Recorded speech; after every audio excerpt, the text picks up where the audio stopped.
नमस्कार हरि प्रेमियों, आपका हमारे YouTube चैनल में स्वागत है। सभी दर्शकों को हमारी ओर से जय श्री कृष्ण। हरि प्रेमियों, कैसे हैं आप? उम्मीद है आप सब अच्छे होंगे। आइए आज की कथा सुनते हैं, आज का प्रसंग सुनते हैं। आज का प्रसंग है माँ तुलसी की संपूर्ण कथा, श्रीमद् भागवत पुराण के महापुराण के अनुसार।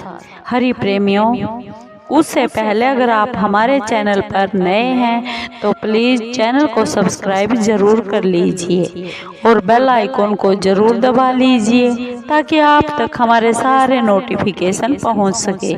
हरि प्रेमियों, आपका एक भी सब्सक्राइब हमारे लिए बेहद मायने रखता है।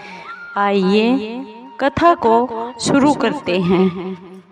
हरि प्रेमियों, तुलसी माँ से जुड़ी हुई एक बहुत ही प्रचलित कथा है। श्रीमद् देवी भागवत महापुराण में इनके अवतरण की बहुत दिव्य लीला बताई गई है। और एक बार भगवान शिव ने अपने तेज को समुद्र में फेंक दिया था। उसे एक महातेजस्वी बालक के रूप में जन्म लिया।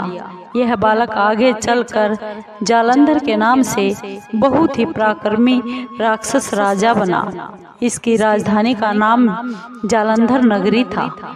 दैत्यराज कालनेमी की कन्या वृंदा का विवाह इसी जालंधर राक्षस से हुआ। जालंधर महादैत्य था। अपनी सत्ता के मद में चूर उसने माँ लक्ष्मी को पाने की कामना से बहुत भयंकर युद्ध किया, परंतु समुद्र से ही उत्पन्न होने के कारण माँ लक्ष्मी ने उसे अपने भाई के रूप में स्वीकार कर लिया। वहां से पराजित होकर वह देवी पार्वती को पाने की इच्छा से कैलाश पर्वत पर चला गया। भगवान देवाधिदेव शिव का रूप धर कर माँ पार्वती के समीप चला गया, परंतु माँ ने अपने योग बल से उस राक्षस को तुरंत पहचान लिया तथा वहां से माँ पार्वती अंतर्ध्यान हो गई। माँ पार्वती ने क्रोधित होकर सारा वृत्तांत भगवान विष्णु जी को सुना दिया। जालंधर की पत्नी वृंदा अत्यंत पतिव्रता औरत थी। उसी के पतिव्रत धर्म की शक्ति से जालंधर ना तो मारा जाता था और ना ही युद्ध में हारता था। इसीलिए जालंधर का विनाश करने के लिए वृंदा के पतिव्रत धर्म को भंग करना बहुत ही आवश्यक था। इसी कारण भगवान विष्णु ऋषि का भेष बनाकर वो एक वन में जा पहुँचे, जहाँ पर पतिव्रता वृंदा अकेली घूम रही थी। भगवान के साथ दो मायावी राक्षस भी थे, जिनको देखकर वृंदा बहुत ही भयभीत हो गई।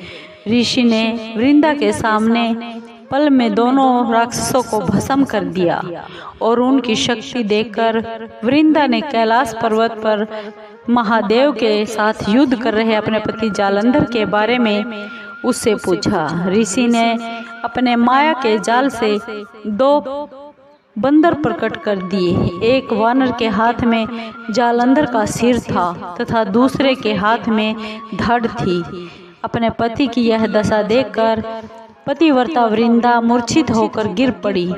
होश में आने पर उन्होंने ऋषि रूपी भगवान से विनती की कि वह उसके पति को वापस जीवित कर दे। भगवान ने अपनी माया से पुनः उस जालंधर राक्षस का सिर धड़ से जोड़ दिया, परंतु स्वयं भी वह उसी शरीर में प्रवेश कर गए। वृंदा को इस छल का बिल्कुल भी आभास न हुआ। जालंधर बने भगवान के साथ वृंदा पतिव्रता का व्यवहार करने लगी और इससे वृंदा का पतिव्रत धर्म भंग हो गया। इससे सती तो जाता रहा। ऐसा होते ही वृंदा का पति जालंधर युद्ध में हार गया। इस सारी लीला का जब वृंदा को पता चला तो उसको बहुत गुस्सा आया और क्रुद्ध होकर उसने भगवान विष्णु को शिला होने का श्राप दे दिया तथा स्वयं वहीं पर सती हो गई। जहाँ पर पतिव्रता वृंदा भस्म हुई थी, वहीं पर तुलसी का एक पौधा उग गया। भगवान विष्णु ने पतिव्रता वृंदा से कहा, हे वृंदा, तुम अपने सतीत्व के कारण मुझे लक्ष्मी से भी अधिक प्रिय हो गई हो। अब तुम तुलसी के रूप में सदा मेरे साथ रहोगी। जो भी जीव, जो भी मनुष्य मेरे शालिग्राम रूप के साथ तुमसे यानी तुलसी से विवाह करेगा, उसे इस लोक तो क्या परलोक में भी अपार यश प्राप्त होगा। जिस घर में तुलसी माता होती है, वहाँ यम के दूत असमय कभी नहीं आ सकते, वहाँ अकाल मृत्यु नहीं हो सकती।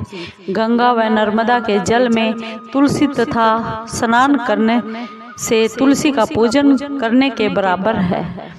चाहे मनुष्य कितना भी बड़ा पापी क्यों ना हो, मृत्यु के समय जिसके प्राण में, जिसके मुख में तुलसी की मंजरी सहित तुलसी डाल दिया जाए और गंगा जल मुख में रखकर डाल देते हैं, तो वह सभी पापों से मुक्त होकर वैकुंठ धाम को चला जाता है।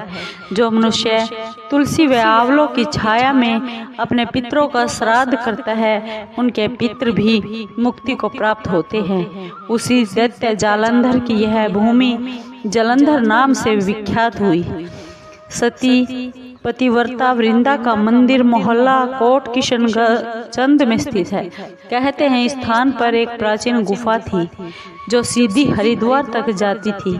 सच्चे मन से 40 दिन तक पतिव्रता सती वृंदा के मंदिर में पूजा करने से सभी मनोकामना पूर्ण होती है। हरि प्रेमियों, आपको ये माँ तुलसी की कथा कैसी लगी? अगर आपको अच्छी लगी हो तो प्लीज़ चैनल को सब्सक्राइब कीजिए, लाइक कीजिए, शेयर कीजिए और कमेंट ज़रूर कीजिए।